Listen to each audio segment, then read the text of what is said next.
There it is. Okay.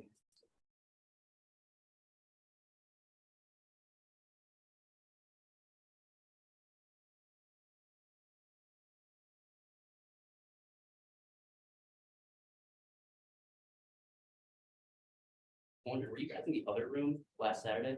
Yeah. How come? Instead of Because there's like a working session, Hmm, so I thought it'd be better to yeah. be in the bigger room. I know.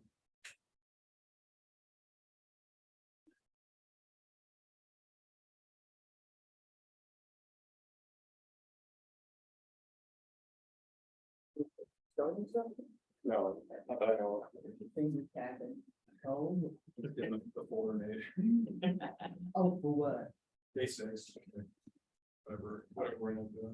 All right. Right on. Good stuff. Yeah, thanks, Fred.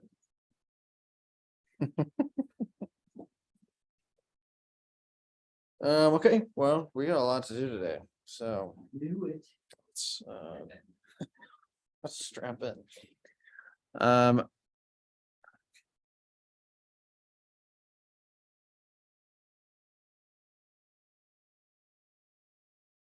All right, so we're gonna pick up where we left off last time. So I'm gonna copy the folder we were using that had our next app in it over to day 6.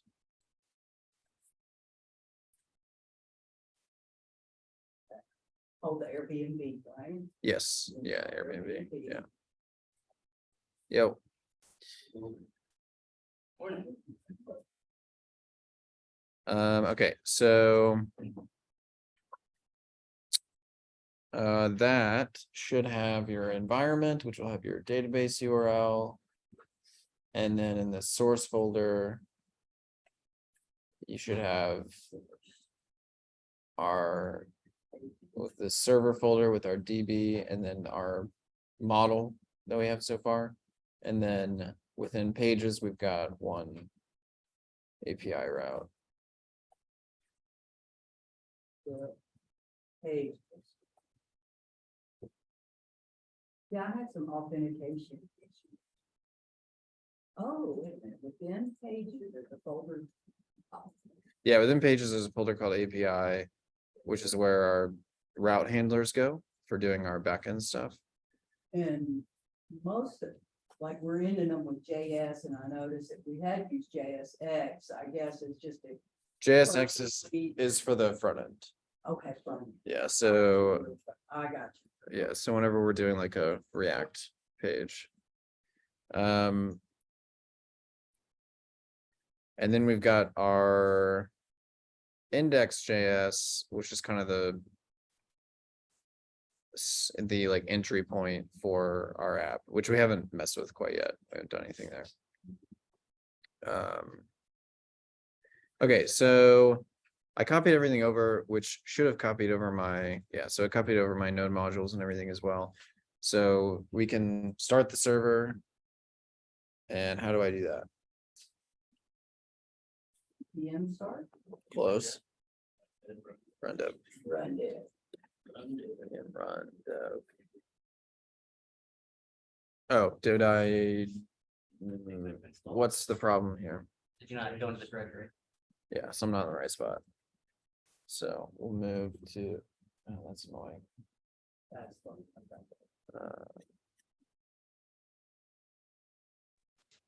So we'll move to, for me, module 5.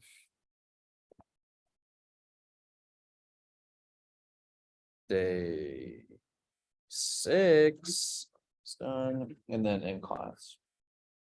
And then now I can do dev. And then you can open this in your browser.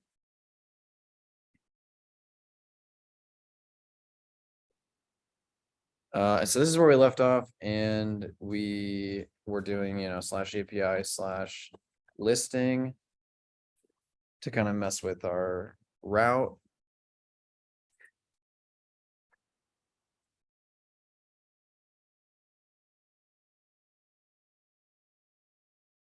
Now that's in the way again.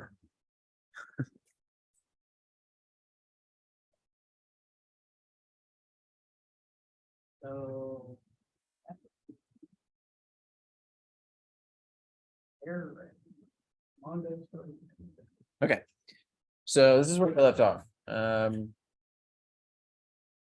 And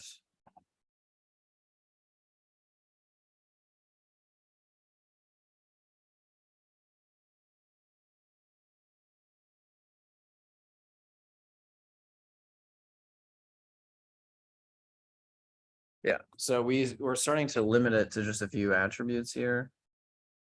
Just name. And so it looks like there's not much data anymore, but that's still 10 records. Just we're only showing one attribute from it currently. Okay, so let's start hooking this up to our front end a little bit. And I'm going to use MUI, so I'm going to install that. So we'll go to MUI.com, go to docs, go to install.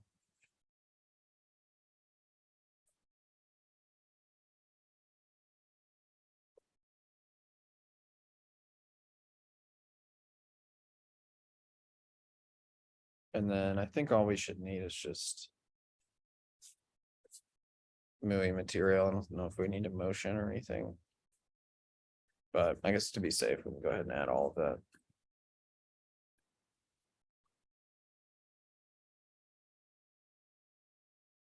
Is that the core? So yeah, you'll want to run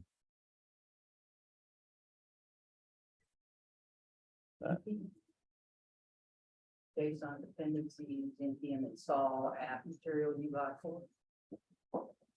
shouldn't be core, it should just be Material. what I just pasted, yeah.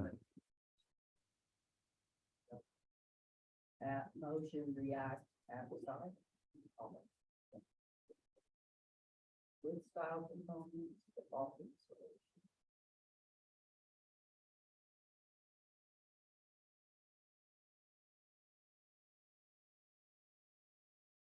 Okay, and then, I mean, we could do some of these other things, like if we want a better font. Or if we wanted to add icons, but we don't need to get that fancy today. So normally, if you were setting up this project, you would do some of these things though. But let's see if it's working. I want to make a page that'll show these listings.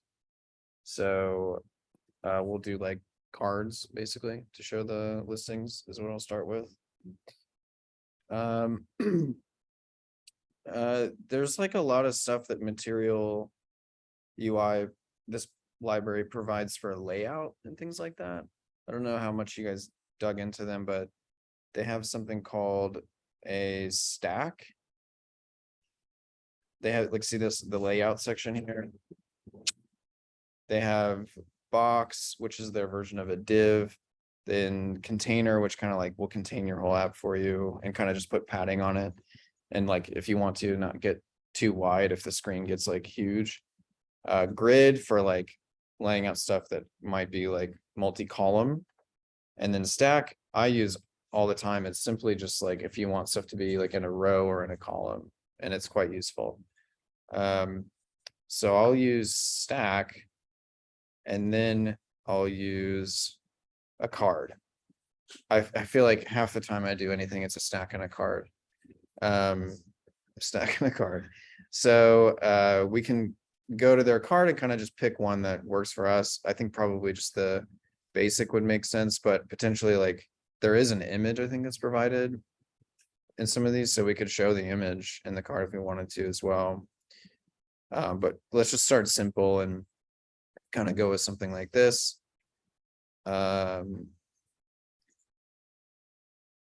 And really all we're going to need is like card and then like card content. And then just the name of the listing to start for now. Just want to be pretty basic, but we can start adding other attributes as we want.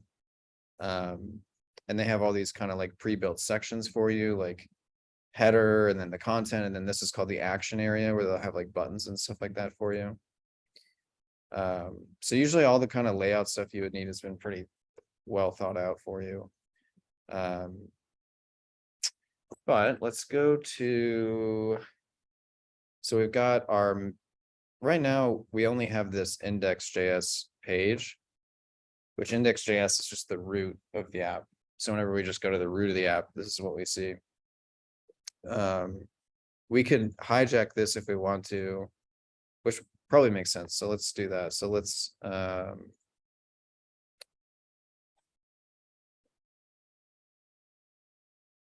get rid of a few of these things.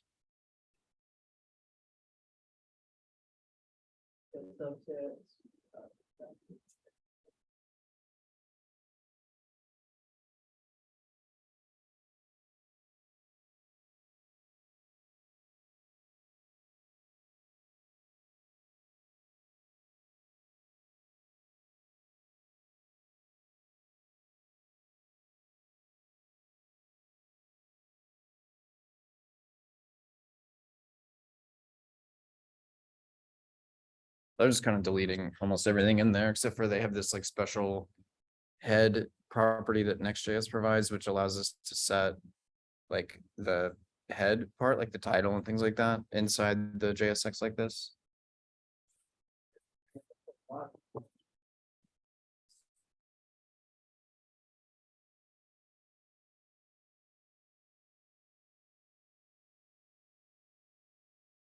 Basically between the beer.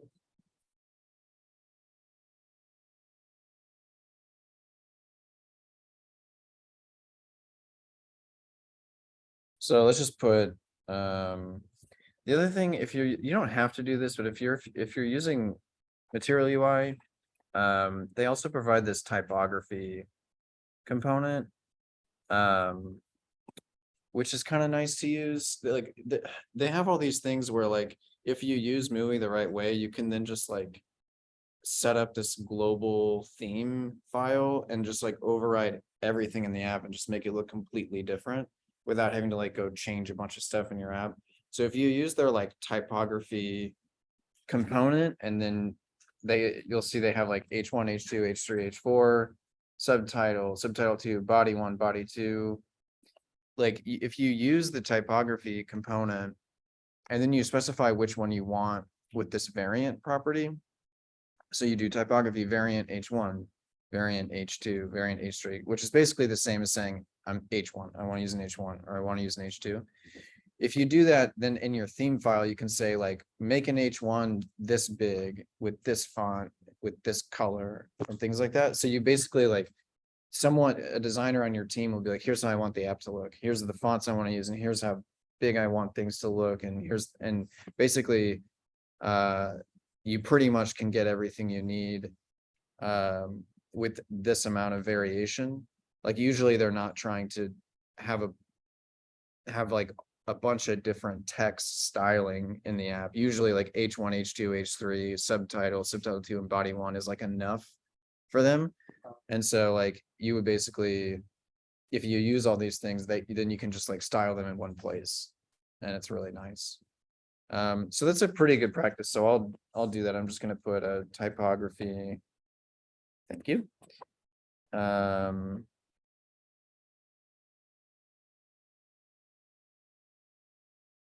Typography H1.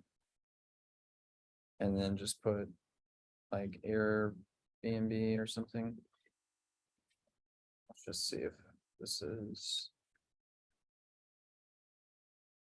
No.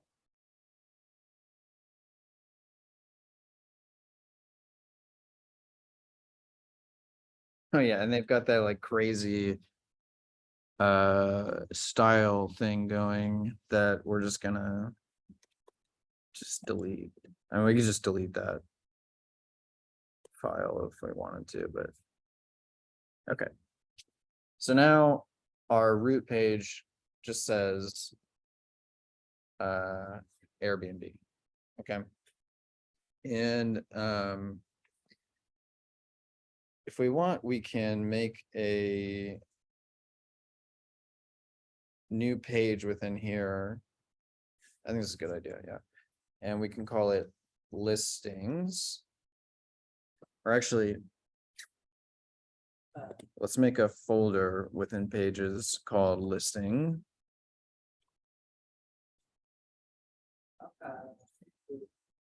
capital L listings within S lowercase in my API folder.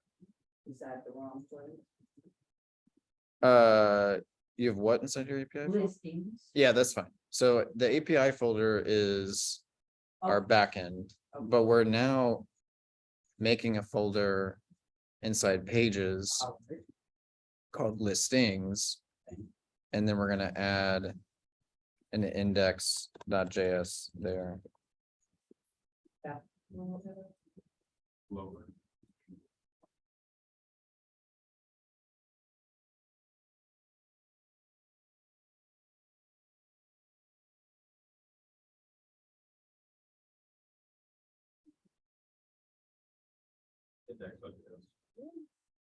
Even though you've already got one. Yeah, but this is inside a different folder. Yeah. All right, I just want to make sure it's working. Quick. So, all right, does anybody know what I just did? Does anyone know what just happened? Like, I made inside Pages. Remember, we're using Next.js. There's all this like file-based routing stuff going on. Mhm. We don't need create, or we don't need React Router anymore. And so I made inside Pages, which is like a folder that is significant, like anything inside there Yeah. is going to be routed. And so I've got. Now, the folder API is also significant. That means, hey, everything in here is for the backend. That's going to be an API route. But everything outside of that is a front end route. Mhm. So I made a listings folder, and then within listings, I made index.js. So like we had a root route before. Mhm. Now what we have two routes now. Yeah. Root and what? Listings, Yeah. exactly, yeah. So if we go to listings, And when you put index, that just makes it the default location, right? We just go to listings. Yeah. yeah, Essentially. Okay. it makes it, well, yeah, so we're going to make more than one route that has listings in the path. Yeah. So we're gonna want, like, because what we're gonna do today is we're gonna have listings, which is like all the listings. Mhm. But if you're looking at all the listings and you click on one, usually what you do is you route to listing / the ID of what you clicked on. Okay. And so that would be listing / ID. And then you would just show that single listing by that ID. Okay. And then if you were like trying to make a new listing or something like that, often that's listing / new is what you'll often see people do for that. Anyway, so we're gonna do more than one route within listings, and so we, like typically what you'll do is you'll make a folder called listings, and then if you need to use just the listings route, then you use index.js for that, to say, hey, like use that route. Or I could do like if I put if I just copied this file and just change this to be listings / test.js, like then that now exists. Now it's listing / test. Yeah. Yeah. But we don't need that. So, all right, so we have this index.js, and let me change this to be typography. And I'm gonna put Airbnb listings.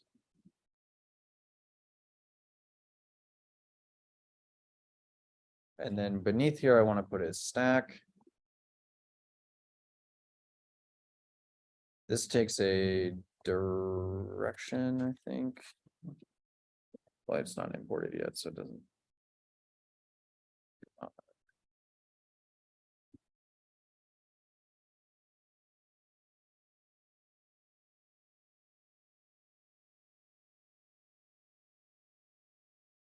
Direction, and we want to do row.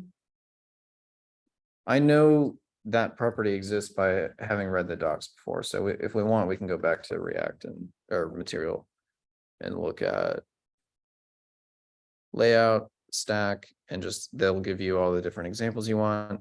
Here's kind of what we're going for. I think by default, the direction is row, so you don't have to specify that, but I am just, yeah, so you can see stack, direction, row, and then it takes a well, actually, sorry, column is the default direction. That's what we want. So this is a row, whereas up here, this is a column. And then you can specify spacing for like how far you want them to be spaced apart. And that's important. Spacing. Yes, yeah. So we actually want, sorry, we don't want row, we want column for these. And then maybe for spacing, we would want we can start with 2. All right, so within this stack, we want to put all of our listings that are coming from our API. So we need to fetch the API now. All right, what's the first thing we do for that?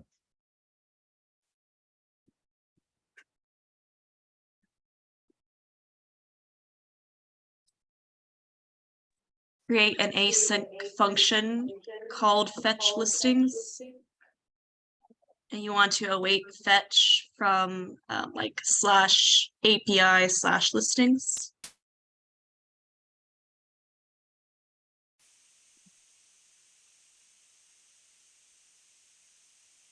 Okay, good. What else?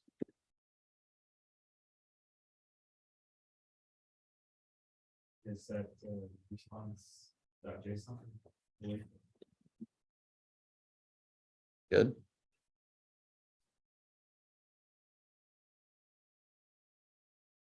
All right, so that would be, this would be the data. So this data will be an object. Well, I mean, it depends on how we did it, but what we did, I think, is we put like an object with listings as a property, and then the listings property was an array of all the listings. Okay, so we'll have that data, but if we want to actually use it in our rack or like in our render, what do we need to do to be able to reference the data? Reference the data from the API.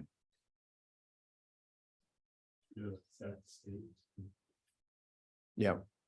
Yeah, so almost anytime we have to do something with asynchronous code or with any sort of data that's going to change, like use effect and use state are going to be needed. So we need to say that we're going to have listings and set listings that will come from use state. And yeah, and we just need to pick how we want to default that. And actually array is a pretty good choice for that. It's usually an array or it's an empty object. And then we have this async function fetching listings, but whenever we actually have the data, we would need to call which, yeah, so what do we do here now that we have that state declaration?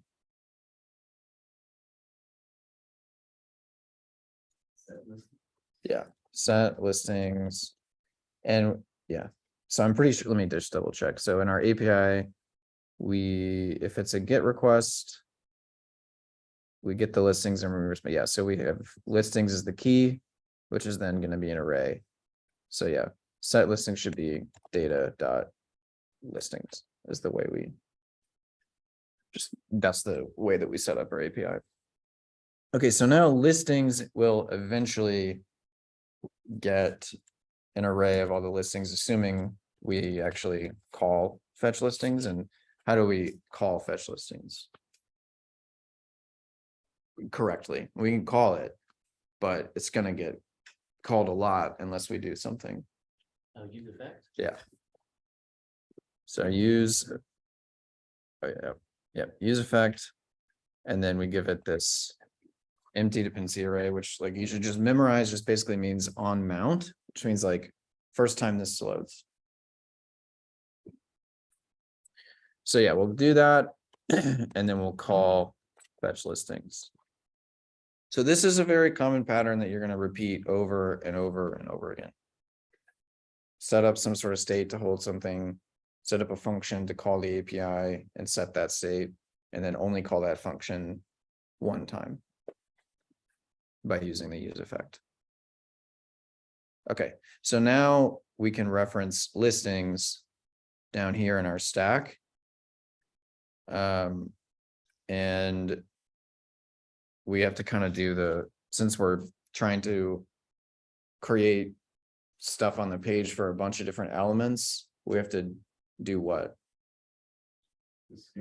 Map, yeah. And it's kind of this funky syntax. Yo. Yep. It's kind of this funky syntax where inside this stack, we're gonna do listings dot map, which will give us a listing.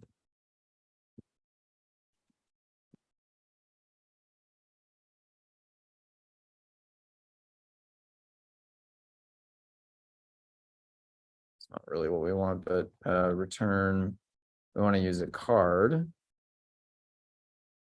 That's good though. I like that. The key's good. And see if it, yeah, so it imported the card for us when I hit tab. I think we still need to get use state as well. don't we? On the top there. We just. Yes, yeah, that is missing.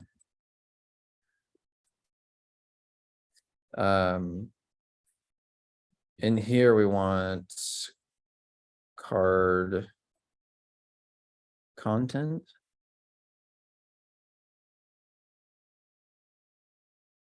And then in card content, we can, yeah, that's good.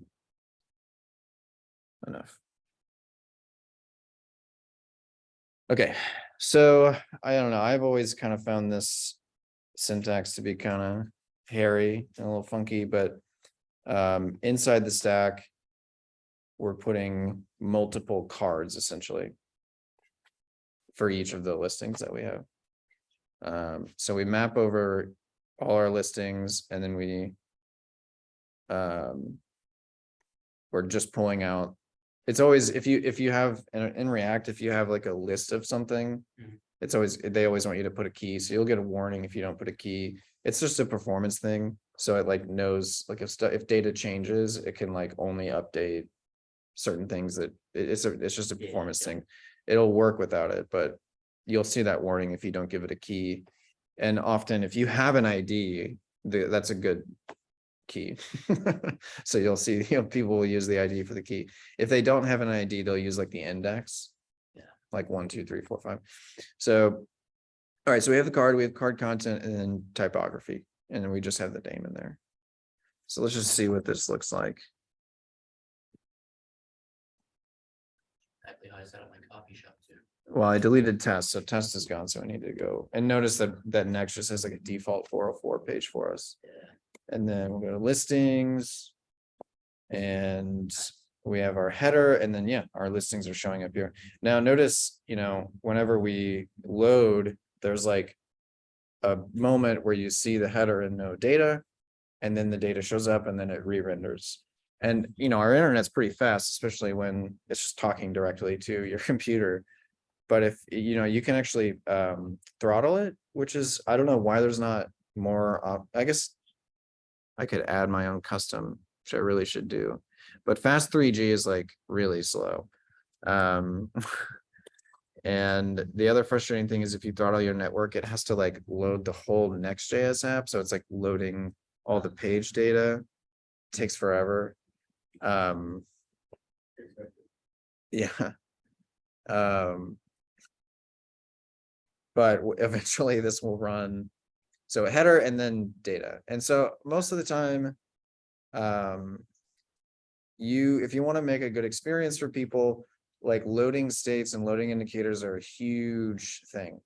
And does anybody know like what the most popular loading indicator is right now that you'll see people use?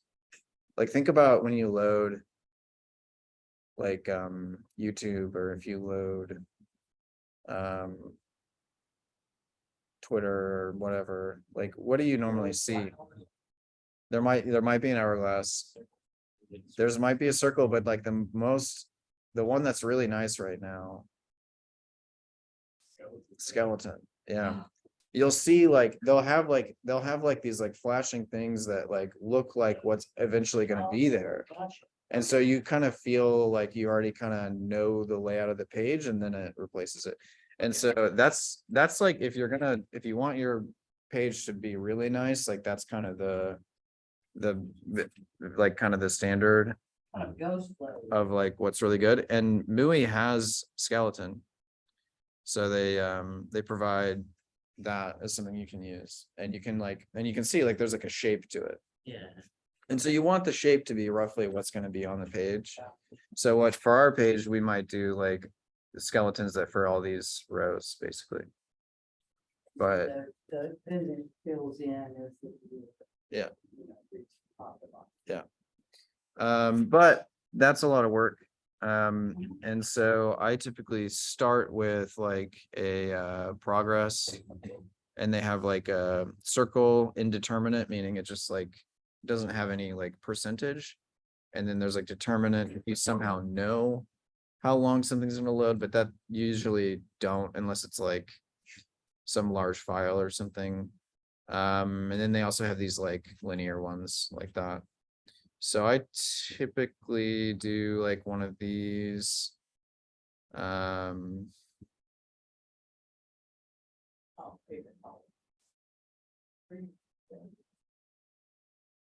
Then I think there's like a size.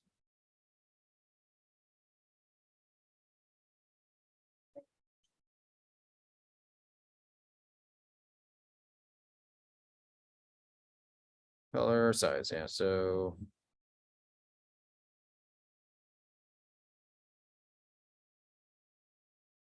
Pixel, okay. So what we can do, so let's do that loading indicator though, just to be nice, so.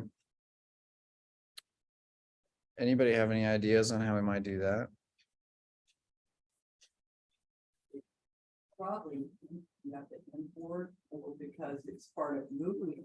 you can Yeah. just Stick it in there, that's part called movie. Yeah, so we do need to import that, and that was,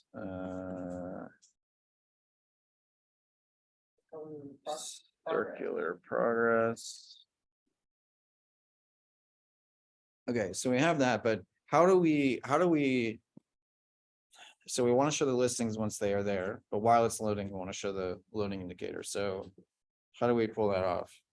Your listings array is empty. Yes, show that. Yeah. Otherwise it should. good. There's only one problem with that. Do you know what that might be? the present or, If there are no listings, yeah, then you want to probably, which that shouldn't really happen. But you might, it's just, so in this case, what you propose would work, because like surely there's listings. But you may have an app that is gonna have data that's gonna be empty at some point, and maybe that's common for like when you first sign up or something. And so you also want to know, are we loading or not? And then show an empty state. But also that's more work. You're seeing all these things, like you can get real fancy. You've got empty states that are like, if there's no data, you could show like add data with like a nice button to add data, and that's really common. Like just to like people know what to do. Add light. But you don't want, if there is no data, you don't want the loading indicator to just be there, because then they think something's broken, right? So typically you'll see like a no data if there's no data, but you do something with a weight then, or? yeah, so for that, so there's modern approaches make this really easy, but we're still using kind of Caveman stuff, not quite. like medieval. But there's a package a lot of people use now that wraps your fetches and provides you a bunch of different states like loading or error and stuff like that. And so most of the time you'll see people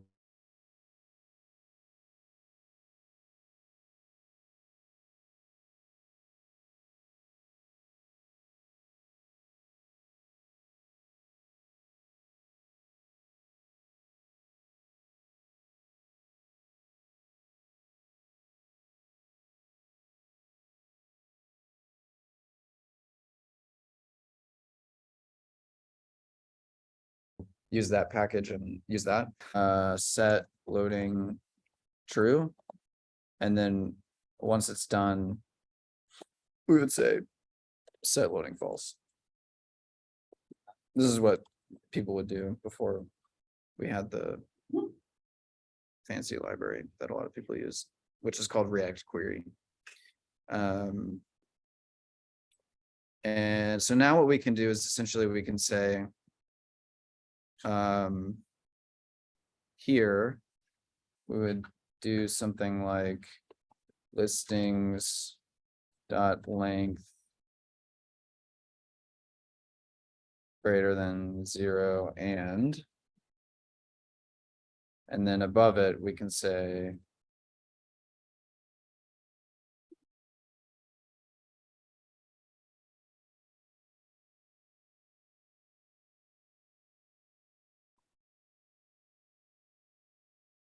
and then we could also do, yeah, very good. Come on, predict more. Thank you.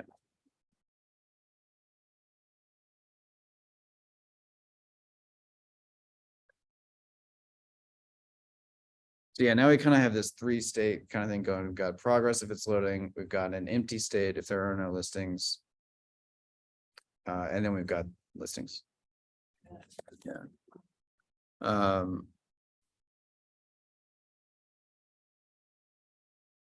So yeah, we can check this out.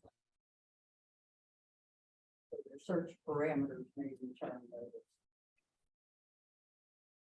Yeah, that's a great point. So imagine that we had, which I was planning on doing today, we had a search box and you type a name that doesn't exist or something like that. Right. Yeah. Then Yeah, very good. So our circular progress, we probably want to stick inside like a box, which is a div in the MUI, like the MUI equivalent of a div. Did it import that? No. And then we would do something to make it fit better. So we would do like display flex.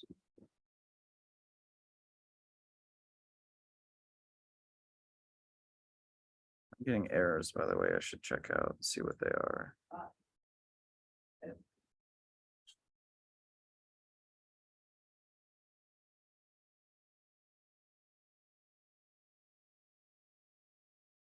Webpack has the manager for our API. Is it, What'd you say? Webpack a manager for our APIs, or is Webpack can? Webpack is something that is like compiling all of our code. It's like, yeah, Yeah. but it's not something you need to worry about. It's like always, Errors, and I was like, but that's not really, that's. Yeah. The error is where, that's further down. But Webpack is just trying to manage. yeah. I don't know why why it's saying I don't have a unique key prop, because I added one.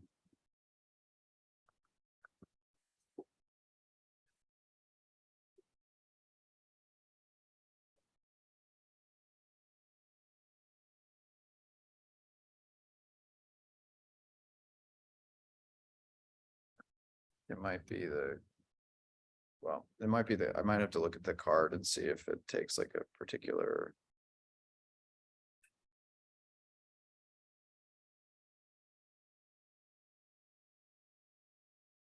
Let's not worry about that right now, though. All right, so I just want to get that.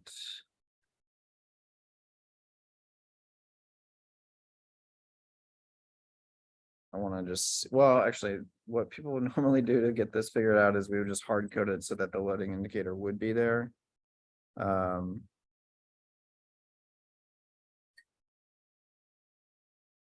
And you can do like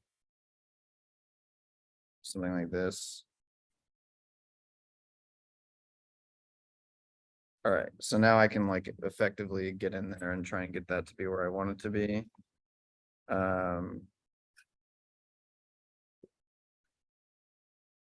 I can never ever remember what the right flex stuff is. Uh.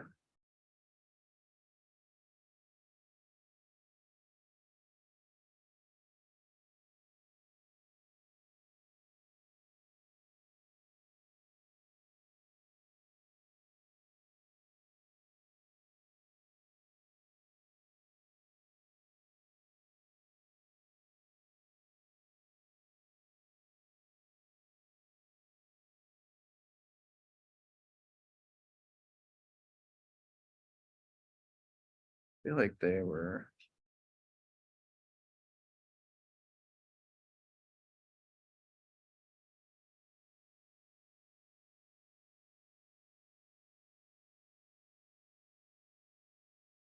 How did they get theirs like that? That's what mine should be doing.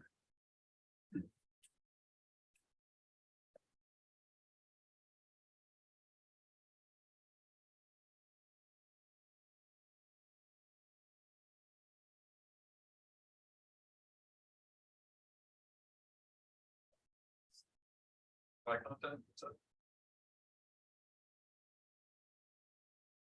Box. Well, I made the box. Display flex, so it should work. And then when we say justify content center, yeah, there we go. Flex direction. No, but it's row by, or is it not row by default? Yeah, so you, the stacks are flex by default, but you can still like add flex to a box if you want. You get set the or Does it inherit the direction of the stack or does it do something? Well, it's not inside a, oh, it is inside a stack. that's why you got the ID error too. I think it's because you have the. Oh, these here those need, first two. yeah, well, honestly, these don't need to be in the stack. So that would help with that. So yeah, that should get rid of those.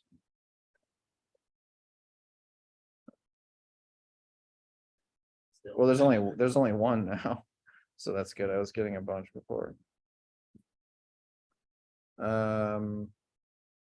Okay, that's good. I like that. So we'll get rid of this or true hard code.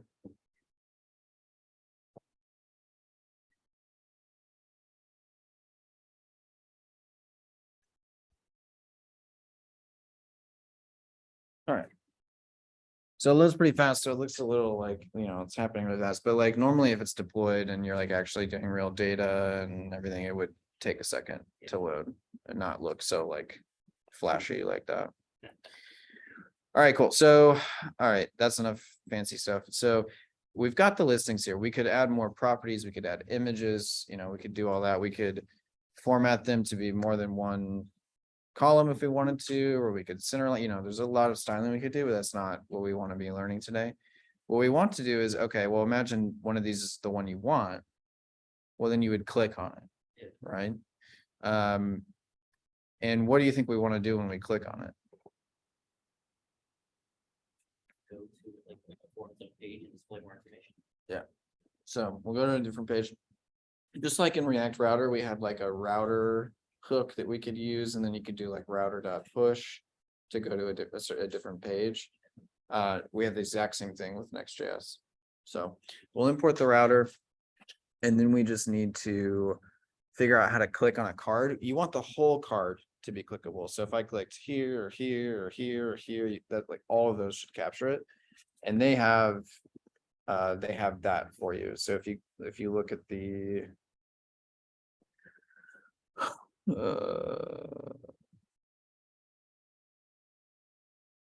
card.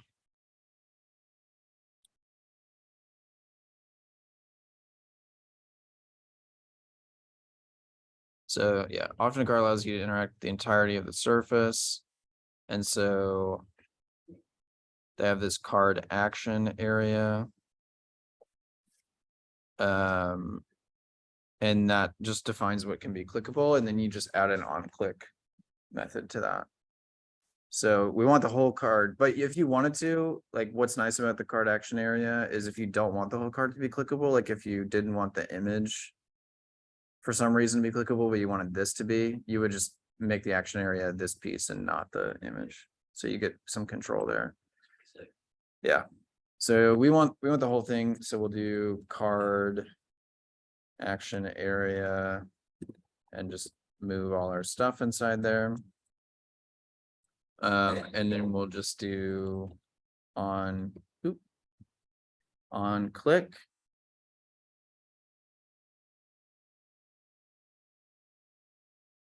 So I need to do something when they click it. And we're missing a few things. So I mentioned we have this router that we can use from Next.js. So we'll do const router equals use router. And that needs to be imported from, come on. Doesn't know. So.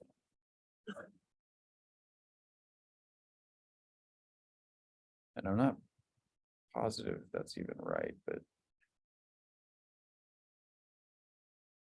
Okay, so yeah, we import the router from, like, Next has it already installed, it's like already provided. We don't have to install anything to get it. And who thinks they know? So here's kind of the framework of what we're trying to do here. So if you click the card action area, we would do router.push. And what do you guys, what's the right URL to go to one of these specific cards? Environment page. All right, Page. Yeah.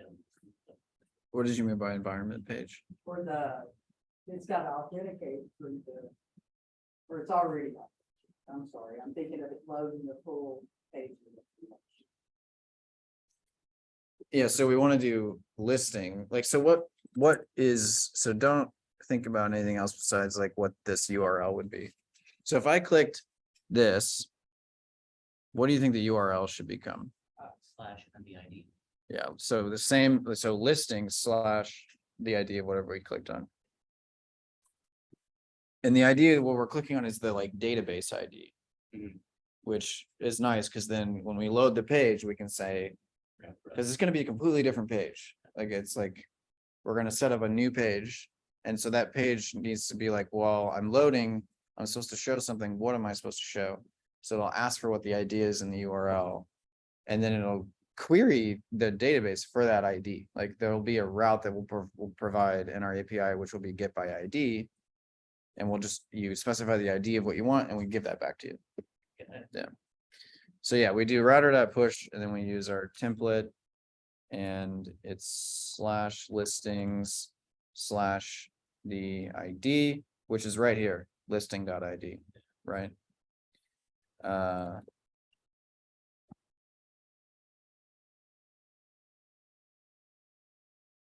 So with push, do you have to specify like the whole path? Like it's not just, since you're already on listings, it's not adding that. Oh, I could do that. I think I could just do router.push and not specify the slash and just put listing ID. Okay. It's a little bit cleaner, actually. Yeah,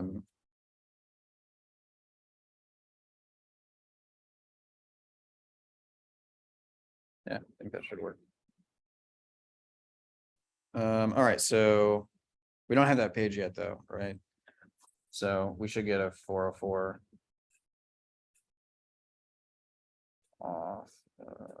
Okay, hold on. So I don't think that import I did was right. I think it's, Go file, let us great.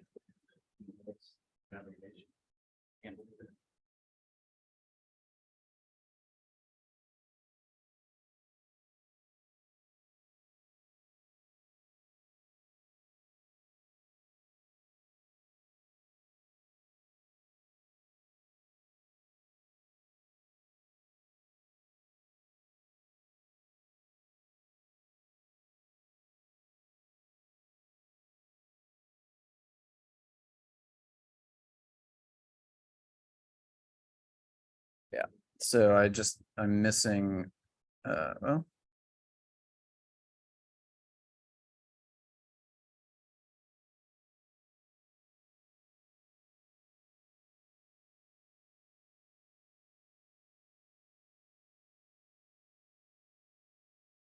That's right.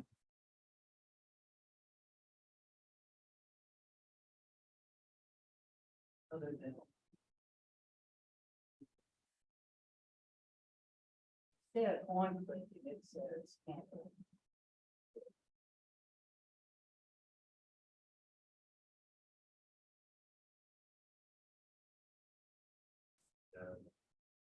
ID is the street. Content.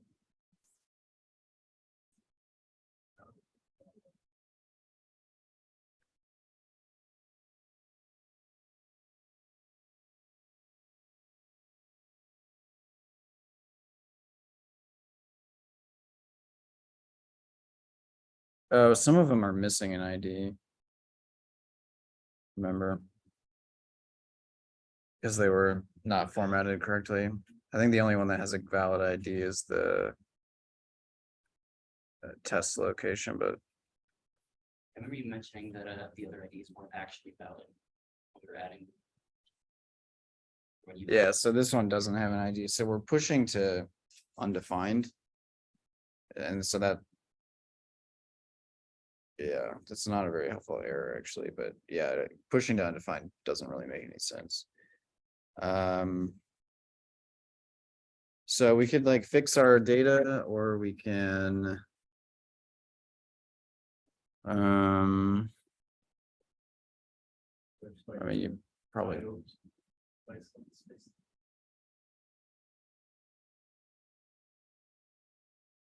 Yeah, I mean, you don't, yeah, I don't wanna, normally you'd have the ID, so I don't really wanna make up a scenario where we wouldn't. So let's just not click on one, one that doesn't have an ID, which I think test location has an ID. Okay, so yeah, notice the, so yeah, it pushed us to. Yeah, I don't think, I guess it did, Generated.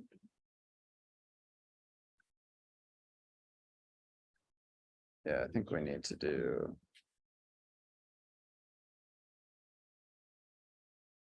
It doesn't need the whole path. That'd be wrong. Yeah. I mean, there might be like a relative parameter. But yeah, That's all. I usually specify the whole URL that I want to go to anyways personally, but Probably helps. You know, read the Uh, code that-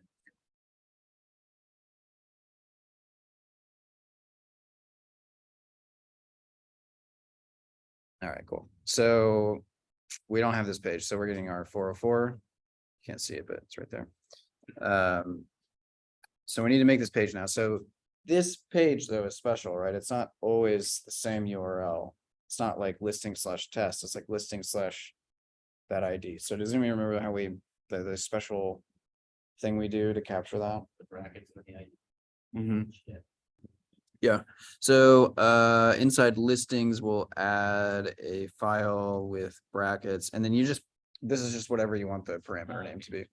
Gotcha. So you'll see people do like ID.js, or you could, some people might do like LID, like listing ID. I don't know, I just put ID personally. So I think that's the right syntax for it, and now we'll do export default function. Sting D page. This doesn't, the name of this doesn't matter because it's the default export. Gotcha.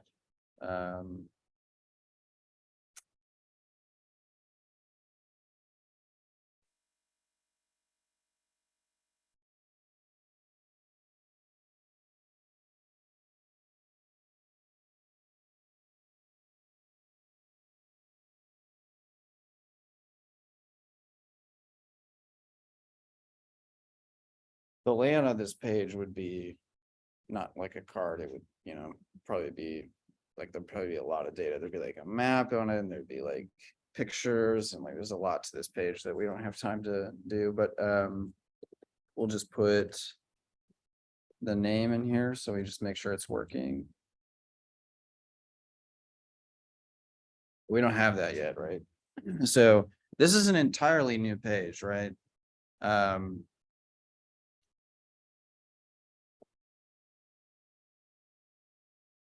Like we had loaded the listings on the other page and we had all the data for that listing on the other page, but now we're on a new page. And if someone could just come to this page directly, someone may like text a link to this page. So you like, you can't rely on like data you had previously in the app. You have to kind of assume that someone's like potentially like reloading the page on this page, right? They saved it and they want to book this one. And so they're clicking a link to go directly here. So first we need to know which listing to show and where's that data for which listing to show. It's the, yeah, it's in the ID. So what do you think we need to do to get that information? I remember it was assigned to something, I don't remember exactly how we did it. Do we fetch it again? Yeah, so we will fetch it again, but how do we know which ID to fetch is the question. And yeah, so we get that from the use router as well. We can see, you know, in our dynamic routes thing, they probably mentioned this. And so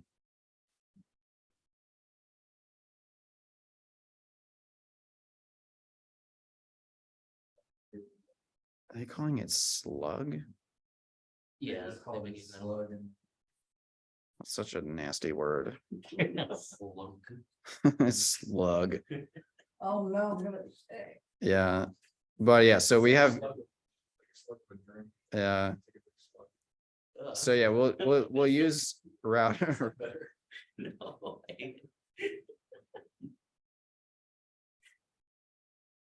Where did they see that? Yeah, right here. Okay, yeah, so we'll use router again, and then we'll do router.query, and in our case, ID. Yeah.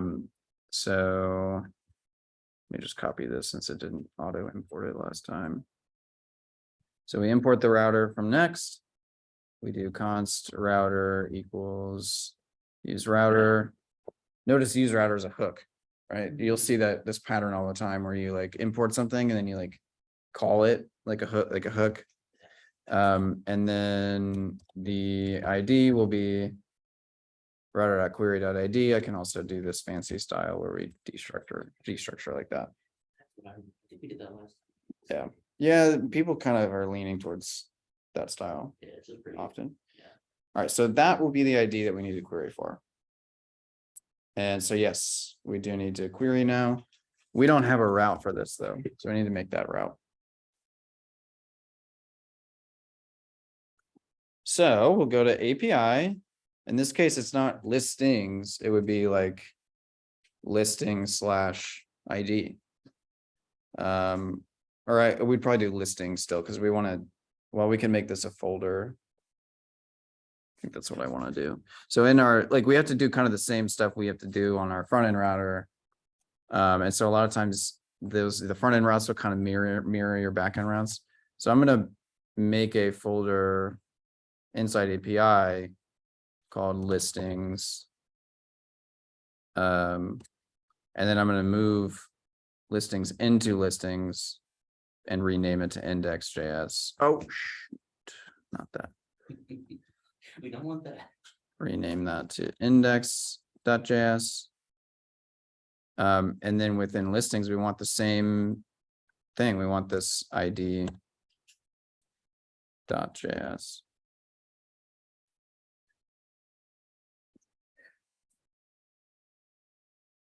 Actually, yeah, I think so.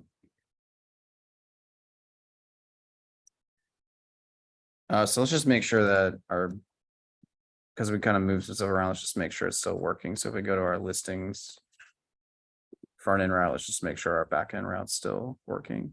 Nope. Oh yeah, so since I moved it, my imports are messed up. It's like more deeply nested. Hildy. Yeah, I think, do we have to set up that like, because I always say no on the like change the import alias. It still works for you? Mhm. Unless I do the relative path. Yeah, that would definitely be cleaner. What's the problem? You're on API? In the web browser? Well, so if I go to this page, it'll test my, like that's the other thing is. No, that should still work. Like this page will query the API, so it's like. Right. Another way to test it, but it's still mad. So I sometimes just do that and then just let it import it again for me. Yeah, this thing like normally this auto import stuff works. Sometimes I'll delete the last two letters and then. Yeah, just type it in, tab it, yeah. There you go. That would be good. And then this.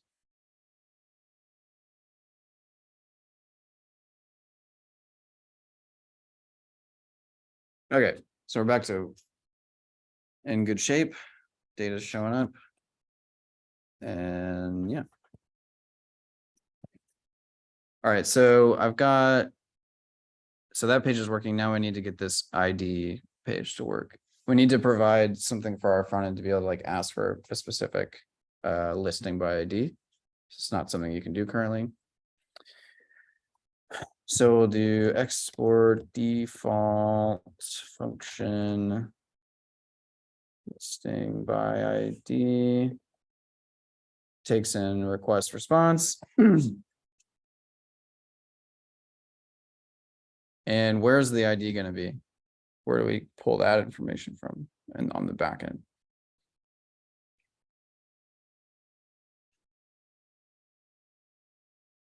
Whether you can request. Yeah, so ID will be in the request.query.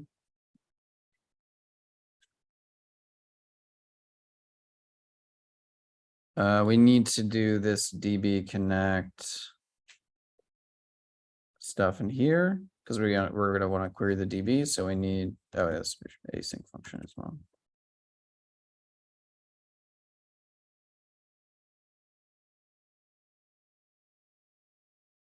And this thing is so feisty. We need both these though. So we need to connect, and then we also need our model because we want to query a specific collection. And so we connect to the DB and then we do await. And then does anybody know what method on listing we would use? Find by ID. Was it showing? Yeah, so listing that find by ID. And then I'll probably pull, oh yeah, I did right here. So listing a find by ID, and that just takes the ID. That's all it needs. So we just pass it the ID. And so this should be console listing equal B. We get back now that may not find that ID. So we typically would need to handle if this is it's either going to be something or it'll be undefined. So we typically you want to handle that. So we might do like if not listing, then we'd say 404 is the right status for that. 404 not found. Otherwise, we respond with probably just, we don't need to nest anything. We can just simply respond with the listing. It's just going to be that object. Yeah. So that's good. I would probably, I don't know, make it look like this. Maybe how I would write it. Space some things out. Okay, so now on our page, our front end page here, we need to query. So we need to follow a very similar pattern to what we did before. We'd also want the loading and all that stuff. So you're going to see this like reuse of very common pattern. So we can copy that over, honestly. Um.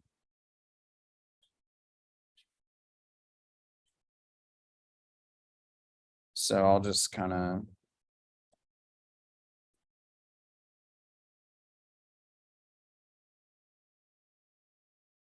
Copy some of this. These pages.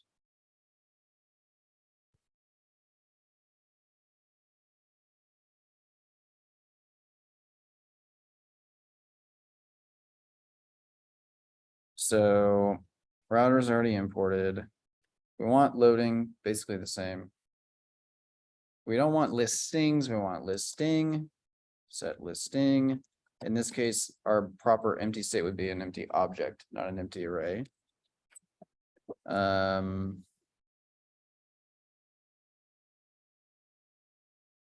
not fetching listings, we're fetching a listing. We could say by ID or something if we wanted to.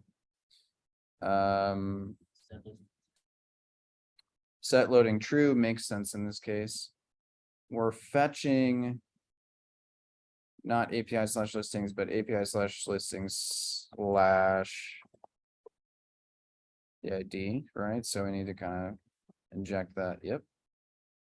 Oop. No. Thank you. So we need to do the ID that's coming from the router.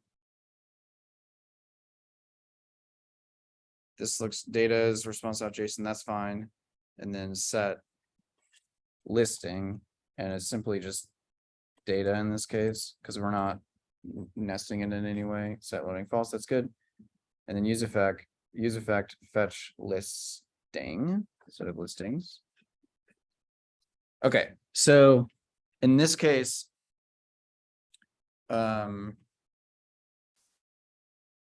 this use effect will not work. The reason why is we're not dependent upon the page mounting, we're dependent on this ID being defined. And then next, it's actually gonna render the page before that's defined. That's just like when you use next, there's like an initial load, and then anything coming from the router, it doesn't happen right away. So that's just something you'll know about and get used to. And so your use effect has to watch the ID to see when that changes. So it's going to go from undefined to a value for us. And so that's just like when you use next, you'll know about that. I just told you about it. And so your dependency will be on the ID, which is only going to change once. It's not going to keep changing. And then you simply just need to say, if there isn't an ID, don't try to query. So watch the ID.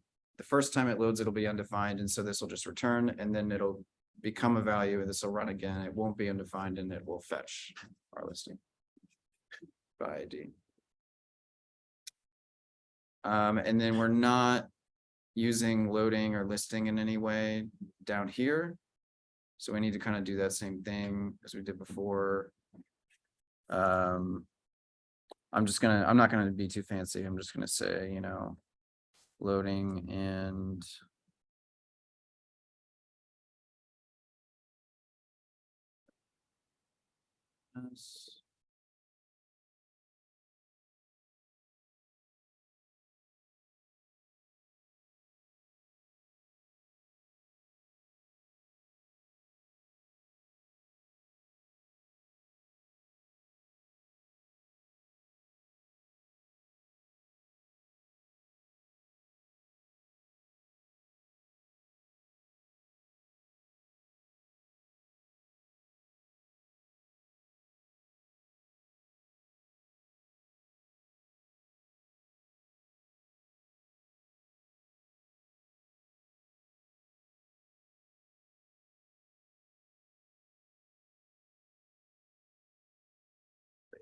that out.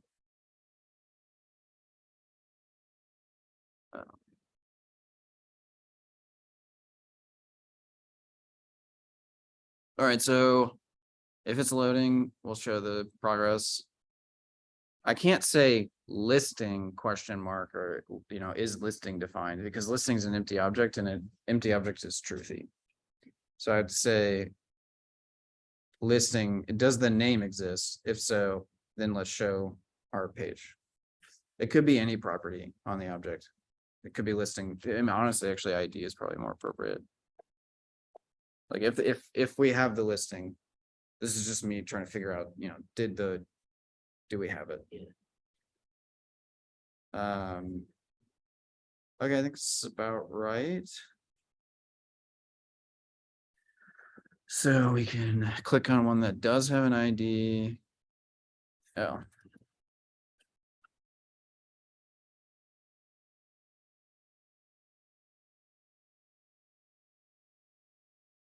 Yes.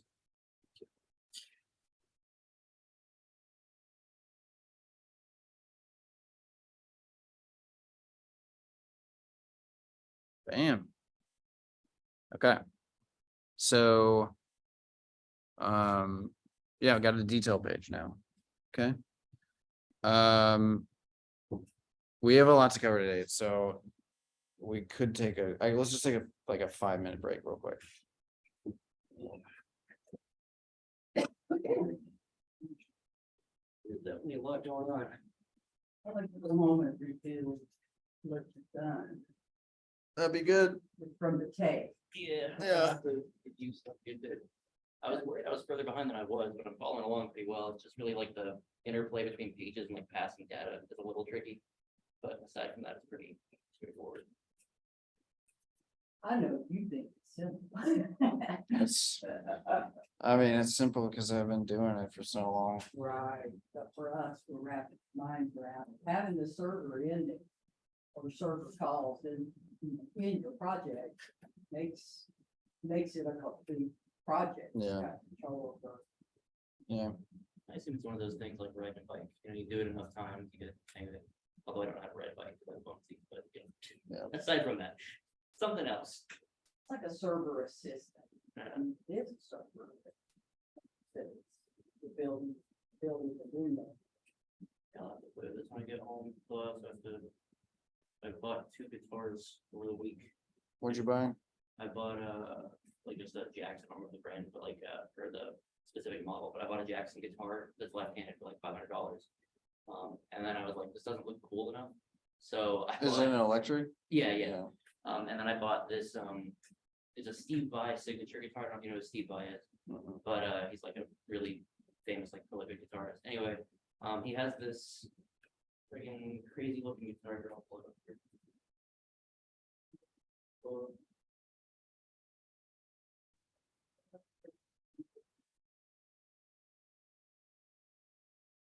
There. it is. Yeah, he has like that, where it's got like the cool like rust thing, all that. So I got the cheaper model of it. And it looks pretty, but it kind of plays like garbage. Oh, yeah. And so I really want to fix it up. But that's gonna be like my weekend project, is deciding which one of these 2 things I have to send back and which one I'm keeping. It's a very hard choice. Yeah. Yeah, that's it. It's cool. It's got a stupid handle that I like. a lot. Yeah. It's the first thing I was following. Yeah, and then the fretboard, instead of just having the dots, it's got like this, that like a vine that goes across and it has like bigger leaves for the important frets that you use for. But yeah, anyway, completely unrelated to anything, but that's gonna be part of my weekend as well as coding, because I have to return one of them pretty quick or I'm stuck with, what was it, like $1,000 in parts that I don't wanna spend. I ain't rich, especially doing part.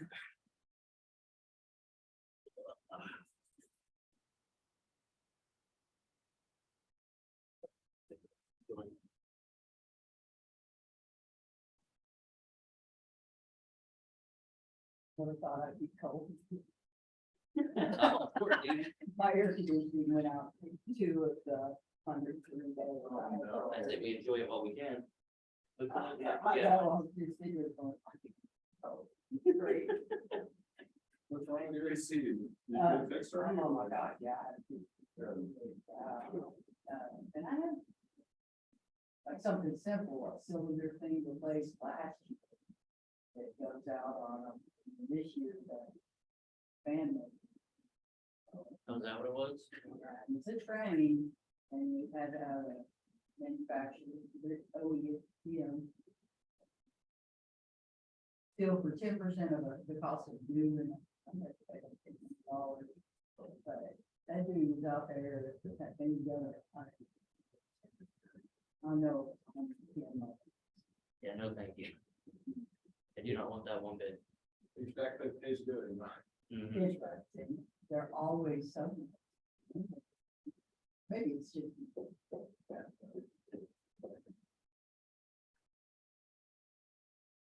You have a good AC company.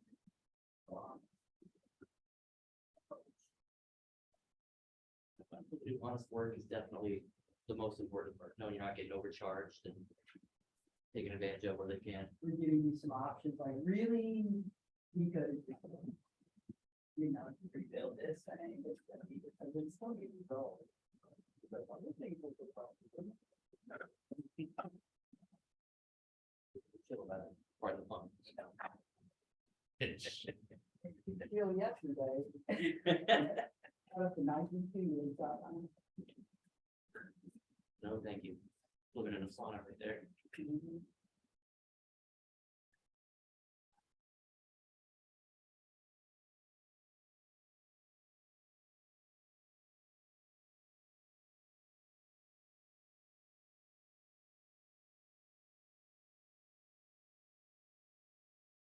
All right, let's hop back to it. Okay, so we want to be able to do like the full like everything you would possibly need to do in terms of like data applications, like what's called like CRUD applications, create, read, update, delete. So we want to be able to make a listing, we want to be able to update a listing, we want to be able to delete a listing. And that's like the full thing, like that's like the bulk of what you need to do in an app. So what we will do is on the listings page, we would probably have like a new button. Now, obviously with Airbnb, like you would only be pushing new if you were like somebody that had properties that you were listing or whatever. Yeah. It's, you have never personally, when you use Airbnb as like a renter, like needed a new button, but pretend this is like perhaps like we're a rental company and these are our listings and we get to update and delete them and add new ones. So probably add like a new button here, and typically that would give you or one way we could do it is like do a popover. You'll see that often. So that shouldn't be too hard. So we can add on our listings page up here. We could do a stack, which direction for this one would be row. And put this. And then we can do justify content space around, and then add a button here. This would be a MUI button.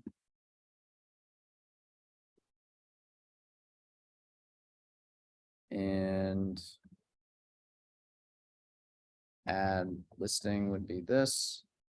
So let's just see what that looks like.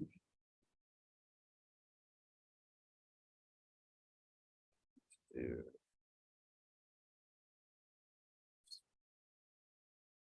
space.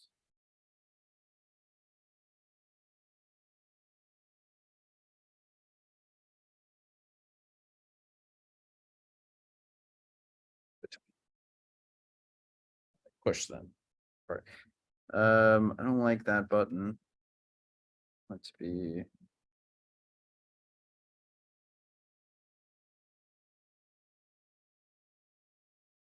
Ugh. It stands out. Okay, the other thing is, you know how you can like just style stuff right on it? That's typically what you do in MUI. But you don't use the style. You can use the style property, but they also provide something called SX. Yeah. which like gives you, it's the same thing, but you can access like the theme and other things on it. So you'll typically see people use that, but it's the same thing. It's, you know, you're just passing the object that's got the styling on it. So for, I don't know why this button's that tall. It's probably because it's inside the stack. So we can do something like max height. Or we could set the height if we wanted to, but I don't know, something like 40 pixels or something. And then we want it to be aligned, and so we can do in our stack, we can do align. I can never remember I think it's items. line items, center. Yeah, so that's pretty good. And then I want the button to be a little bit taller than that. Okay, could look better. Actually, I think this.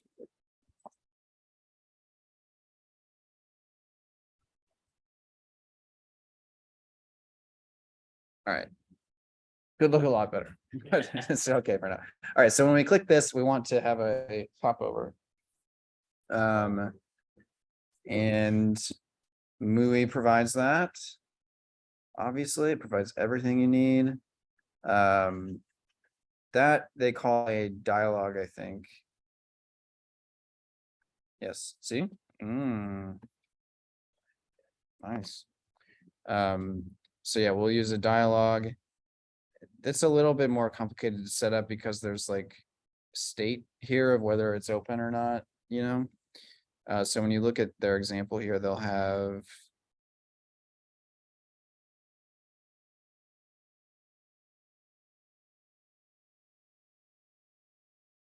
That's not a very good example, actually.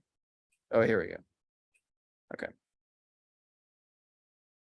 So we have a open set open state that's going to dictate whether the dialogue is open or not. And then see, their example here has like two components in here going on. But so here's the dialogue. And then there's an open property of whether the dialogue's open, and then there's like this on close. Cause like you may like click outside of it and it'll like trigger this on close thing. Which you then need to update the state to say that it's not open anymore. And then from there, it's just like different, like whatever you want inside the dialogue. They provide a title property for you, which will be this thing. And then you just put what you want inside of it. So what we want inside ours is just some inputs and then a button to like create that listing. All right, so just copy this. And on our listing page, and you can put this dialogue anywhere. It's because the way it works is it gets like overlaid on top of everything. So it doesn't really matter where it is. You can put it at the top here. You can put it down here at the bottom. It's fine either way. But here's our dialogue, which comes from MUI.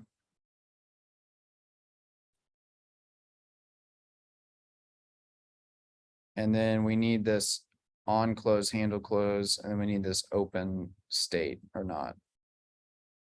So up here we'll add state, we'll say const open set open is false by default. And then inside our dialogue, let's just put sure, that's nice. Well, actually, remember there was that dialogue title that we can put that in. Add listing, and then there's probably a dialogue content. That sounds about right. And there's probably a dialogue action area, dialogue actions, where we'd put yes, well, not cancel, but this is where we'd put like add listing. Sorry, there was a lot of other ones, but I'm just trying to kind of set up this dialogue and do our inputs. So MUI has inputs for us as well. That is a text field.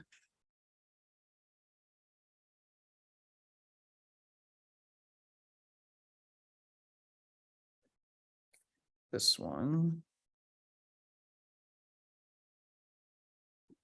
So they provide all types of inputs for us. Selects, text fields, switches. That have like validation handling and all kinds of like error handling and stuff like that. Currency stuff. So yeah, we just want this basic one though.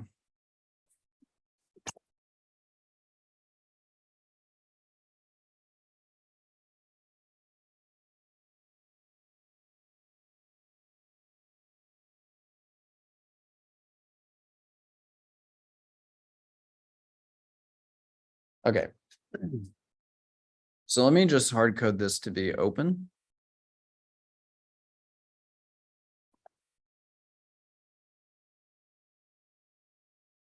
And then we don't have a handle close function. But all we need to do is when you want it to close, we would just do set open false. Yeah, exactly.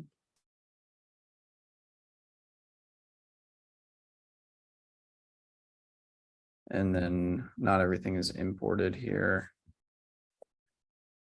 Dialog. Style.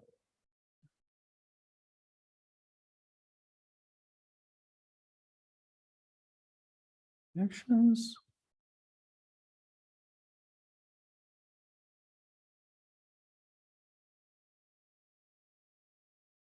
Oh, that was already there.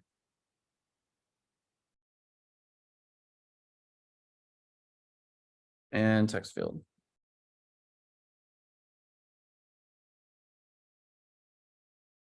All right.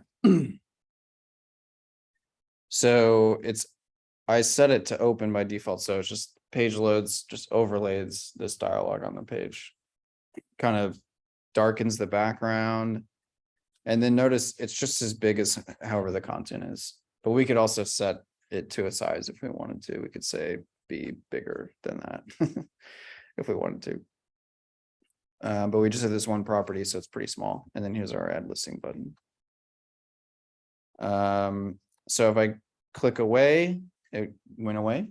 So it had, I don't think yeah, so it has the MUI dialog thing has this like handler for when you click outside of it, and it's calling on close, and then I'm simply changing the state to not show the dialog anymore. But we want that to show up whenever we click this button. So what do you think we need to do when you click this button? The add listing button. Set it true. Yeah, just set open to true. Yeah. So we've got that button right here. And so we do on click equals. And we set open to true. And then now we can go back to having that be false by default.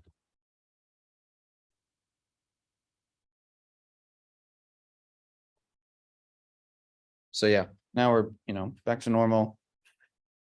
I can go to this test location. Cool. Go back. And then add listing. Yeah. And so now we want to be able to make a new listing. Okay. So we got a few things to do there. First, we need to hook up getting the value from the input. And then whenever we click add listing, we need to send that data to our API and add that listing. And then after you add the listing, you need to decide what should the app do after we add it. Should we just close the dialogue and refresh this page, or should we close the dialogue and go to that page? This is up to you, right? So that's what we're gonna do now. I'll probably do like, all right, let's add it and let's go to that detail page for it. So, I need to hook up to this text field to get the value of it whenever someone's typing the name. That I believe.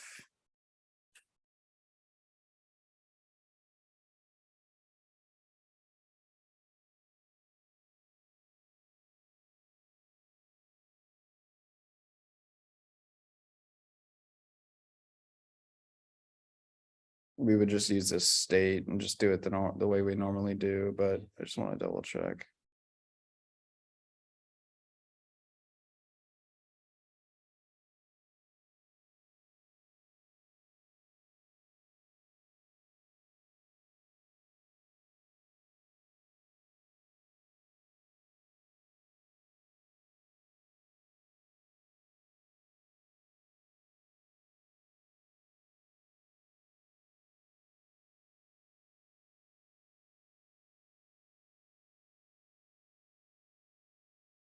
Yeah, just use the on change like we do on our other normal inputs. And then value, yeah. So we'll just do this the same way we normally do. So we'll add, now we're getting a lot of stuff in this page, so we could start breaking things up. Right, but I don't want to worry about that quite yet. So we need a piece of state, which would be const. Yes. Name set name starts off as empty string. And then we're just going to pass that to our input here. So value is name, and then on change equals the event, and then we do set name e dot target dot value.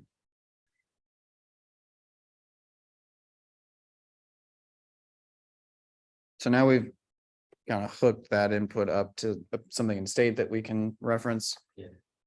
And then whenever they click this button, we would want to handle that. So on click equals, and we'll make this a separate function just to kind of keep it clean. We'll call this add listing handler, maybe is a good option. So we need to add that function up here. This will be an async function because we're going to send data to the API. So async function, thank you, add listing handler. All right. Oh, Well, there it goes. oh no. At least you know what it is. Oh, man. All right, well. Damn, it's good. Oh, man. How much can you say like it's a bad? It's like, Well, because I wanted to not like have it all show up and then walk through it step by step with you all and have you guys guess what needed to happen, but But we need to get a response variable, and then we have to post after that. yeah. Yeah. So we do already have our create on our API because we did that last time. We've got our handler for get, and then we also have our handler for post already, which will take the body and make a new listing, save the listing, and then respond with that listing. So this method's already set up, our post, and so like that is the correct route, API/listings, but in this case, notice like our other fetches are very simple. They're just fetch with the URL, and if you do that, that's just by default a GET request, and there's nothing else that you need for it. When you want to do other fetches, other methods, it's a little more complicated. You give it the URL, but then you give it this configuration object here to change it. And you see method is post. If it's a post, then it needs a body. And so we give the body here. Now this is taking name from our state and putting it inside an object. And then stringifying that JSON.stringifying that object. So that's how you take something in, like you take an object or you take an array and you pass it to JSON.stringify and it turns it into JSON. Yeah. That's all you have to do. And because like to send stuff over the internet, it has to be JSON. So that's what we're doing here with this body. And then we're saying, hey, just so you know, like the content type that we're passing you is JSON. And that's how this is just the header, you need to specify that. So this is what you would need to set up a post request. And we could pass any properties we want here. So we could add more inputs to our form. We could have name, number of bedrooms, like all kinds of other properties. And we would just add them here. Just like Oh. comma and then the next thing. Yeah. Okay, so then we run this request and then we ask for the response. That also is going to be JSON. Our API responds with the data that was added, right? So that'll be, so this is very similar to what we did up here. And remember how I was like, it's really helpful for the API to respond with the thing that was added to the database and include the ID. Yeah. So that now we can route to that page with that ID. So that's what we're doing here. So we close the modal, which you don't really even need to do because we're going to a whole entire new page. So this is going to get torn down anyways, but we push to listing / the ID of the thing that was just created. So that was like exactly correct what it did there. All right, so let's see that in action. Don't shoot that stuff out of me, and I'm like, I don't trust. Yeah. All right. Add listing.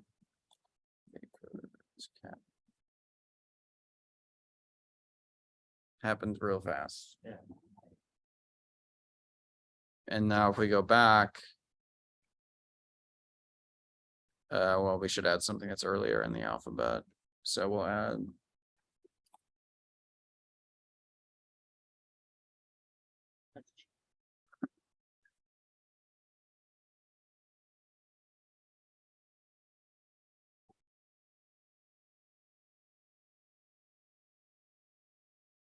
That persists. It's the database just like. It's in the database. Yeah, we can look at our Mongo.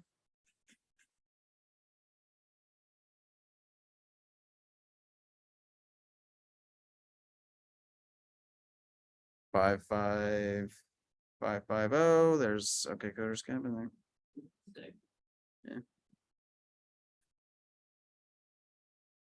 Pretty sick. Yeah, I agree. Okay. All right. So if we were on this page and we wanted to delete it, what do you think? Delete button. And you click the delete button. And what do you think we do? Yeah. All right. So we click the delete button and we're making what kind of requests to the API?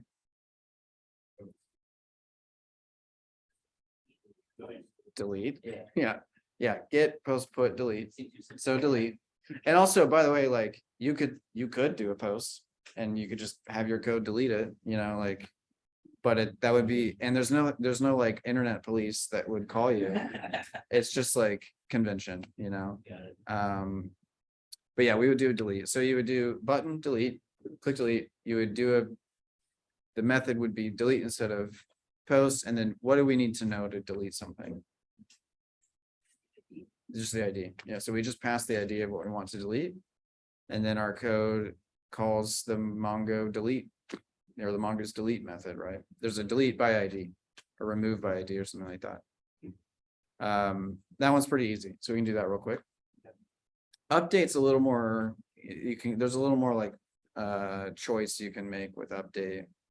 Now you need to update something, you need the ID. So we pass the ID, but then you need to also give it the data that you want to change. So maybe we're changing the name, or maybe we're changing the price or something like that, right?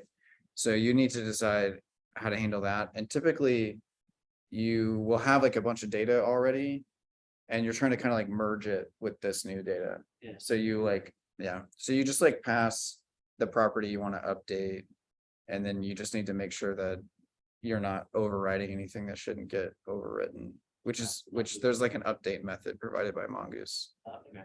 Yeah, so it's pretty similar to a post, but you're passing an ID. And then you're also just making sure to preserve any existing data.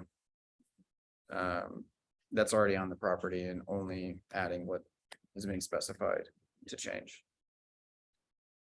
And then the other thing is like update page is a little more complicated because like we need to like get the existing data and then like have all the inputs for it, but already filled out with what is there. Things, yeah. So do you guys know what you would use to? Like if you wanted to have all the. Like on this page, we have OK Coders Cabin right here. But instead of it just being text, we would change it to a text field. And then we would need to just have OK Coders Cabin filled out in that text field. And so you can just do. You can just, instead of having like empty string as the starting state, it would be whatever is coming from. You would just have like the property and then the text field with the actual like OK Coders cabin already there, so that way if they save it, it doesn't just fill with empty. Yeah. So yeah, update's a little more complicated. Let's do delete real quick. So that is gonna be, where are we gonna put delete? Which of these pages? Well, I guess we can do the API part first. So yeah, we would, here we've got an API route that's taking the ID. And we could change this one to be conditional based off of which method you're using. Right? Yeah. Yeah. Because this is currently our like get by ID route. So we could do if request method, why isn't it being nice to me? There we go. So if it's a get request, we would do all this.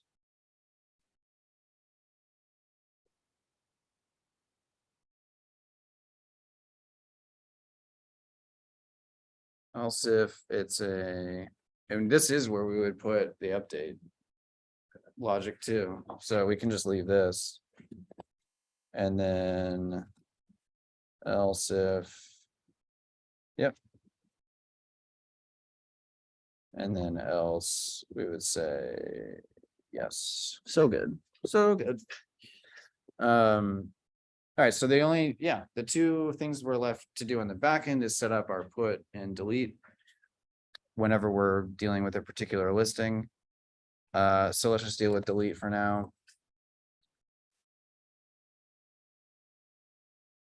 Who knows? There's a one line to get this thing deleted. Yeah, listing, like our collection here. And it's find by ID and delete. Okay. Yeah, oh, I think, I mean, that's what ChatGPT thinks, yeah, so find by, well, there's find by ID and delete, and then find by ID and remove, and I'm not Does one maybe like not as the key or something? I'm not really sure the difference. I think they do the same thing. I can think of is move it, save it. There's a difference, but I don't know. We'll just go with delete.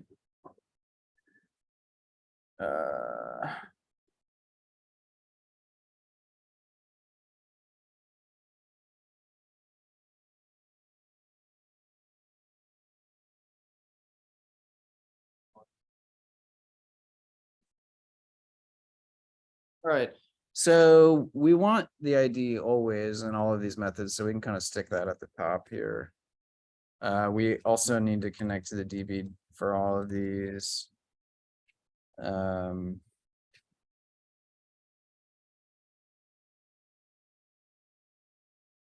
We also could technically do this up here too. Because if you're trying to delete something that's not in the database, then it's helpful to give a 404 for that as well.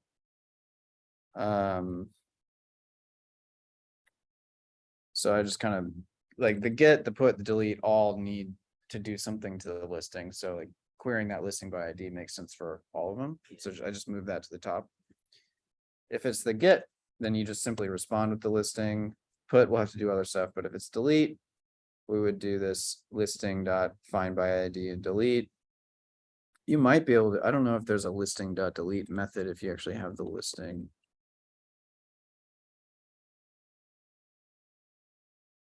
I don't know what that is, but this is I typically do it this way, so let's do that. So this just takes the ID. And I think there's some sort of result it would give you. Which where do you like to find out what this does? You can look at the docs. Or you can ask ChatGPT, right? Mongoose find by delete, like what does it do? I typically prefer to get their docs.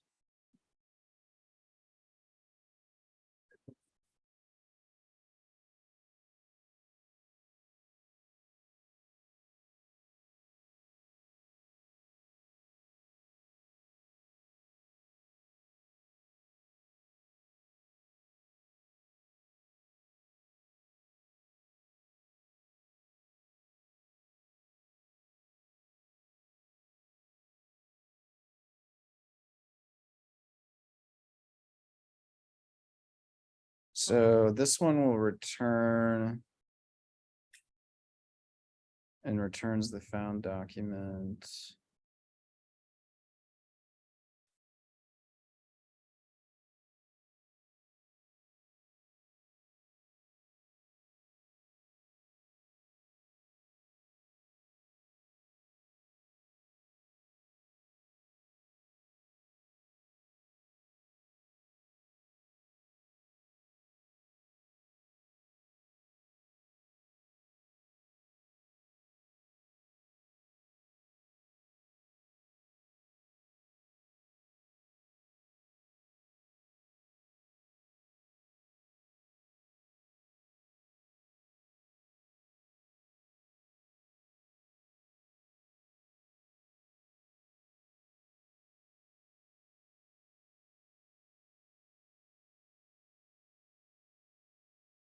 Okay, so we'll use find by ID and delete, and then I'm not exactly sure what the result is, so we can just console log it to find out. But from here we respond with, I guess 204. That's like probably a specific status code of like successfully deleted. Potentially. Okay.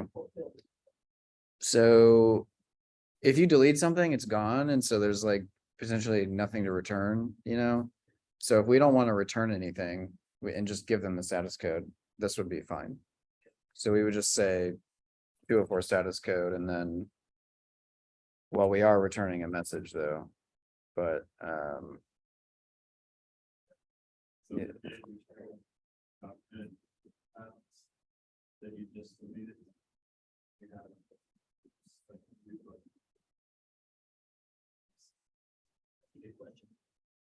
Yeah, so if you were going to allow undoing like a delete, or like you wanted like a soft delete, what people typically do is they just like add a property to the document that's like deleted true. And and then like anytime that you're like, and so what we would do on our like, if we did that, for example, on our listings page, we would filter out anything with deleted true. We just say like remove all those. And then we could like in 30 days or something, we could have some sort of job that like looks for everything in the database of deleted true and actually deleted. So that's It still typical. persists, it's just hidden until it's time to Yeah. trash it. Okay. Yeah. Anyways, so this is, we're in the territory here. What I'm like thinking through here is in the territory of like, what do I think makes sense? And like, what do I want to do? There's not like a strong answer here, I think. I think this delete result is gonna be, like, I wanna know if it successfully deleted, and I wanna know some way to know that. So I wanna see what this delete result is, but I think this response is fine. So we can test this out now, so I'll save this. And on our front end, this is our ID page. We need to add a delete button. Which this page is not anything fancy. But I'll add it. I'll just add it at the bottom down here. So I'll just add a button. What color do you guys think this button should be? Red. Yeah, button and variant contained color. This is color danger. So like MUI has all these like themes defined by default, and I think danger is what we would use. Slash button, and then this would be, you know, delete here. And then on click will be delete listing handler. And then we'll see if it'll guess this one as well. Async function, delete listing handler. Oh, don't do me like that. There we go. All right, so same URL. But instead of a get, the method is delete, and there's no body or anything we need to provide for it. The ID is in the URL, so that's what it needs to know. And then data we get from response, and so that's just going to say successfully deleted listing, but we'll look on the back end to see, like, because I logged what the result is so we can see that. And then if we delete this page, it makes sense to go to, yeah, back to the listings page, because that page doesn't exist anymore. Cool, so I think we're set up for that. Button's not imported.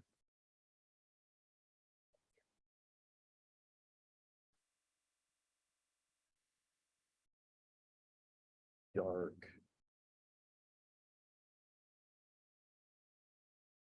Dark.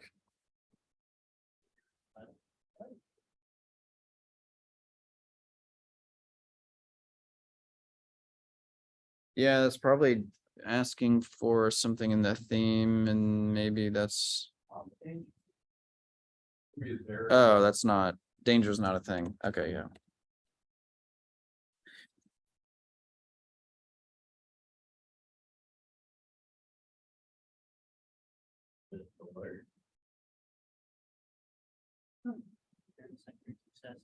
Warning. Was it being that error or Warning. Warning sounds like it might be. Well, I think potentially it's like I didn't set up a theme, and so it might be mad about that. Whoa, what? What the heck? That error. Oh, on some of those, don't you actually, there's like the primary, light and dark. Is asking to add that. Primary, secondary. Surprised. Error, it's not. It was just giving you a reason. Alright, cool. Wow. I don't know. Okay. All right, so bye. Oh.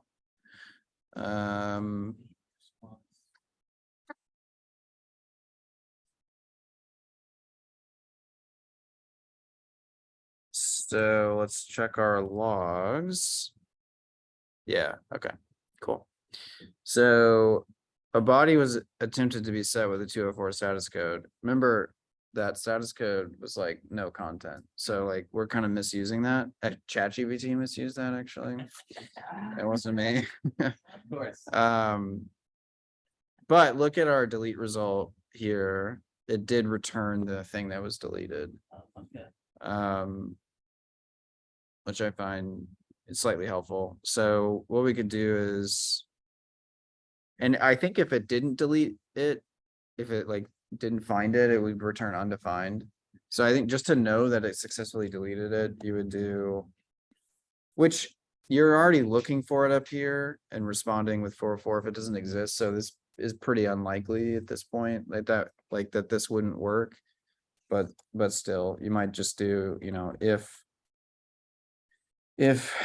delete result, just to make sure that you're getting a result, then you respond with this and not send any JSON, or we could change the status code and send the thing that was deleted if we wanted to, which I kind of was what you were recommending, Jamie. So that's maybe fine. We could say message listing deleted and then item deleted or something, and we could give it that. And then change the status to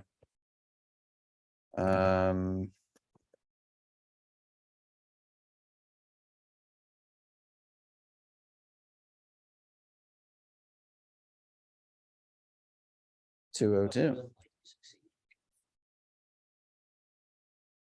But it has been enacted. So 204 seems to be the one. Yeah, but I want to give it content. There are 203. I don't know.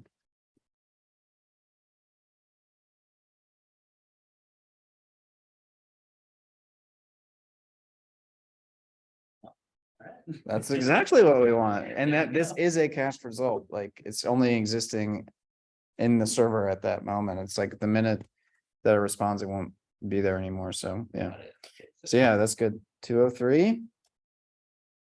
Very good. And then, so if there's not a delete result, then we could do something, but really there should be. And so like, I would probably put a check and be like, yo, something happened or it didn't get deleted, but that's pretty unlikely. So let's not waste any time on it. Why isn't this form? Ah. What? There we go. Okay.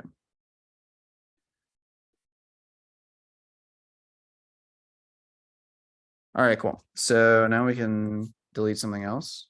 It's pretty fun.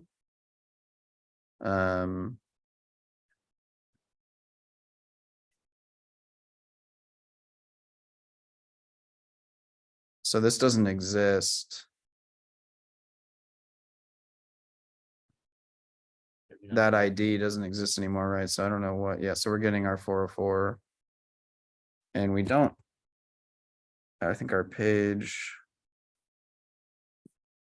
All these index.js files are kind of. That has to be there, right? Like you can't call it anything else. Well, you can do, there was another style where you could put That's right. listings.js and not have like next to the folder, but.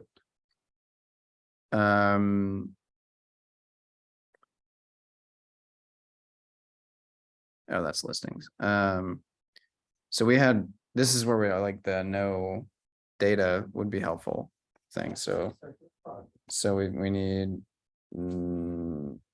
yeah, not listing and not loading, listing not found. Perfect.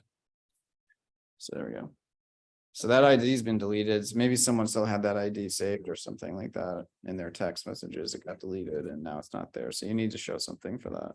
It's kind of like when you go to like a deleted video on YouTube or something and it's not there. Yeah. Okay. Exactly. So- All right, so now it's not there, right? We can't click on any of these because none of these have IDs. We should fix that.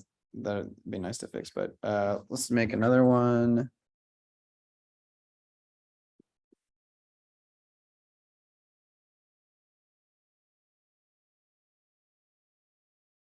All right, and we can watch the network call here if we want to see our delete work. And then I think, yeah, preserve. Okay. So we're going to click this. It's going to delete it. It's going to take us back. That's gone. You can see our 203 response here. We can click on that. We can see that, you know, we got listing deleted and item deleted message. And yeah, that's pretty nice. I like that. Okay. And so the only thing we haven't done is update. That is going to take like 30 minutes to do that. So, but that's the only thing left. And so hopefully you're kind of seeing like, this is like, you can build a lot of stuff with this kind of pattern and like the stuff you've just learned.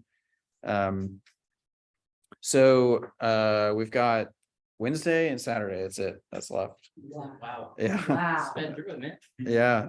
Well, and then the capstone, but the capstone's like, more you guys just working on stuff. Yeah. And so the only thing left is, I mean, there's always more forever, but like, but we need to see update. And then we want to learn, I want to teach you guys very briefly about like authentication. Okay. So like how, like normally you would log in. So like not everybody is allowed to add a listing, right? Yeah. I'm only allowed to add a listing if I'm the owner of the property that is adding listings, right? So how do you like do login, and then how do you figure out who people are and like only show them the content that's relevant for them and like prevent them from doing things they shouldn't be able to do? So that's the realm of authentication and like permissions and roles, things like that. So we'll do like a very, very brief overview of that. So we'll do update, and we'll probably not be able to get too far into authentication. So we'll do a bit more of authentication on Saturday's last class at the beginning. And then we'll do our working exercise.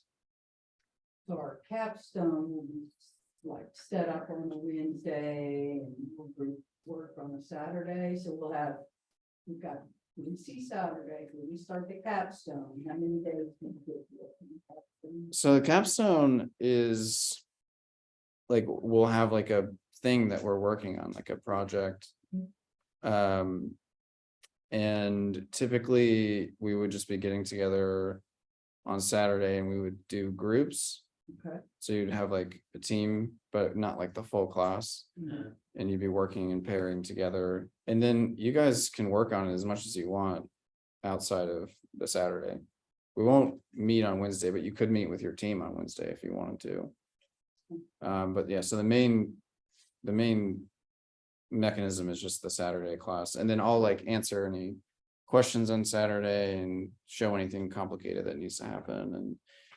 And you guys can lean on the mentors and me out, as much as you need to. But yeah, the goal is for you guys to try and without, I mean, you can get help, but you're trying to do stuff on your own at this point, and trying Rocket to things figured out. bring it all together. Yeah. Do we know what the capstone is yet, or is that still kind of something here? Because I remember we were talking about that last. Yeah, historically, we've sourced like an actual project. And that has always been not ideal for the students.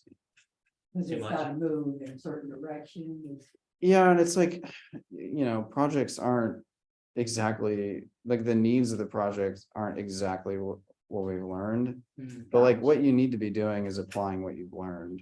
Yeah. So like, it's like, and yeah, and like, so I think this time around, I'm just gonna make up like a sample arbitrary project that's like, it'll still be real world, but like, it's not gonna be something we source from the community that like needs something, yeah. That's, I'm Yeah. good with that. I agree with that. Yeah. I think it's good to have to push it like a little bit, right? To have to like research like we'll have to do anyway. Yeah, But a whole completely different thing, like getting sideswiped by it might not be the best. yeah. Right on.